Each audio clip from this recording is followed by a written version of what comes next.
नमस्कार, मैं बीना कुमारी।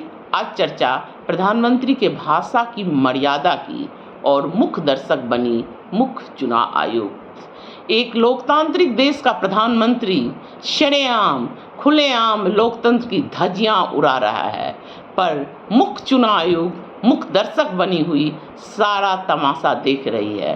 प्रधानमंत्री खुले मंच से धर्म, मांस मछली, मंगलसूत्र, जमीन जायदाद, भैंस से होते हुए आजकल पिछले दलितों एवं आदिवासियों के आरक्षण के हिमायती बने हुए हैं। वो देश के मतदाताओं को डरा रहे हैं।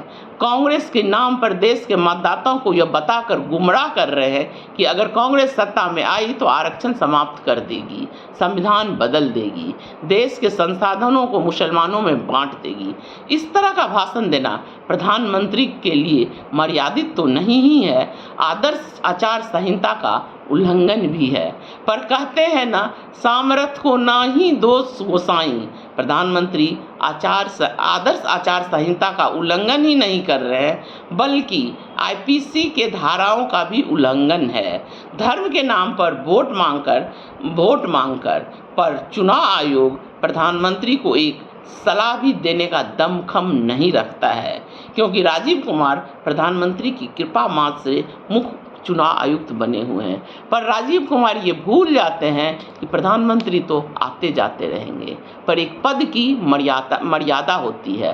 संविधान है, इसीलिए राजीव कुमार इस पद पर हैं। आज के वीडियो में प्रधानमंत्री के उस दावे को समझने का प्रयास करते हैं जिसमें वो अपने आप को पिछड़ी जाति की हिमायती बताते हैं, मरते दम तक आरक्षण की रक्षा करने वाला बताते हैं।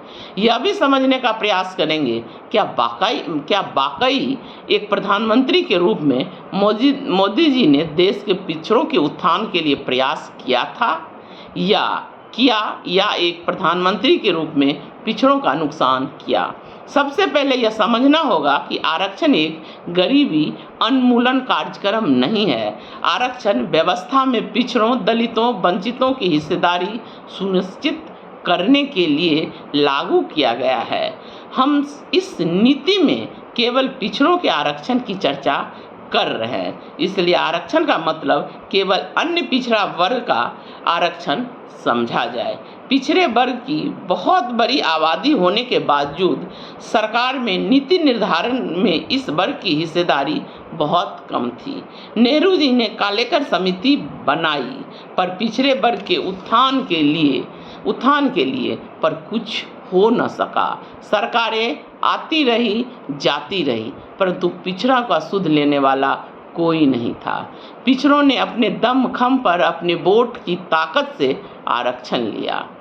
मोरारजी देसाई ने मंडल कमीशन का गठन किया, जिसका रिपोर्ट सत्ता की गलियारों में तब तक धूल फांकता रहा जब तक विश्वनाथ प्रताप सिंह प्रधानमंत्री न बन गए। पिछड़ों के मसीहा वीपी सिंह ने पिछड़ों को केंद्र में सरकारी नौकरी में आरक्षण दिया। यह दोनों सरकार समाजवादी की सरकार थी, जिसका मजबूत वोट बैंक पिछड़ा वर्ग था। कालांतर में मंडल कमीशन लागू होने के बाद सरकारी नौकरी और सत्ता दोनों में पिछड़ों का खनक बढ़ने लगा। अपने वोट की ताकत को बखूबी समझने लगे। कांग्रेस से अगड़े इस दौर में अलग हो चुके थे। बाबरी मस्जिद विध्वंस के बाद मुसलमान कांग्रेस का साथ छोड़ चुके थे। तब कांग्रेस को भी पिछड़ों के प्रति हमदर्दी पनपने लगा। इसी कड़ी में कांग्रेस ने पिछड़ों को सरकारी कॉलेजों में आईआईटी, आईएम, एनएलयू जैसे संस्थानों में एडमिशन में आरक्षण दिया। जहां यह चर्चा करना जरूरी है, यह वही भाजपा है जिसने मंडल कमीशन के काट में रथ यात्रा निकाला था। मंडल कमीशन के विरोध में जो आंदोलन हुआ था, उसमें भाजपा के नेताओं का प्रश्रय था। आज के प्रधानमंत्री नरेंद्र मोदी उस रथ यात्रा में लाल कृष्ण आडवाणी के सारथी की तरह काम कर रहे थे। यह पिछड़ों की ताकत थी कि उसने आडवाणी के रथ को रोक दिया। मंडल के विरोध में कमंडल की राजनीति करने वाले भाजपा, आरएसएस और मोदी किस मुंह से अपने आप को पिछड़ों का हिमायती कह रहे हैं, जबकि हमेशा उनकी राजनीति पिछड़ों के विरोध की ही रही है।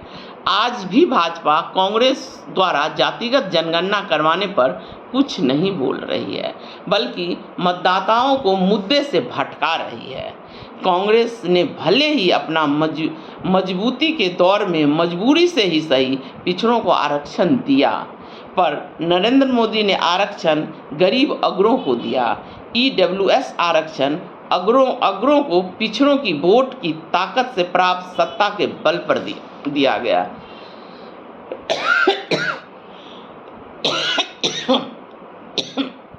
मैं ऐसा इसलिए बता रही हूँ कि अगले 1990 से ही, मतलब मंडल कमीशन लागू होने के तुरंत बाद ज्यों ही भाजपा ने वीपी सिंह की सरकार से समर्थन वापस लिया, कांग्रेस छोर भाजपा के पीछे लामबद्ध हो गए।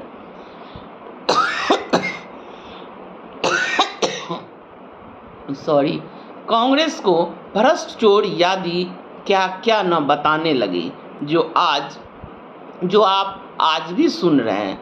परंतु भाजपा को 2014 से पहले कभी पूर्ण बहुमत नहीं मिला। भाजपा अपने दम पर 1990 से 2014 तक सरकार नहीं बना पाई। 2014 में भाजपा को अपने दम पर सरकार बनाने का ताकत तब मिल पाया जब उसने पिछड़ों में फूट करवा दिया, पिछड़ों की ताकत को तोड़ दिया, पिछड़ों के एक वर्ग को नॉन यादव ओबीसी के नाम से संबोधित करने लगी। इस तबके के वोट के बल पर 2014 और 2019 में सरकार बनाने वाले नरेंद्र मोदी ने सामान्य सीट से 10% सीट निकालकर अगरों को दे दिया, जो पहले से ही सत्ता की व्यवस्था में 95% से अधिक जगहों पर कब्जा कर बैठे हुए थे। तो आखिर पिछड़ों का हक किसने छीना, मोदी जी ने या कांग्रेस ने? ये आपको ही तय करना है। आप धर्म, जाति सबसे ऊपर उठकर वोट डालिए, अपना ताकत पहचानिए। धन्यवाद।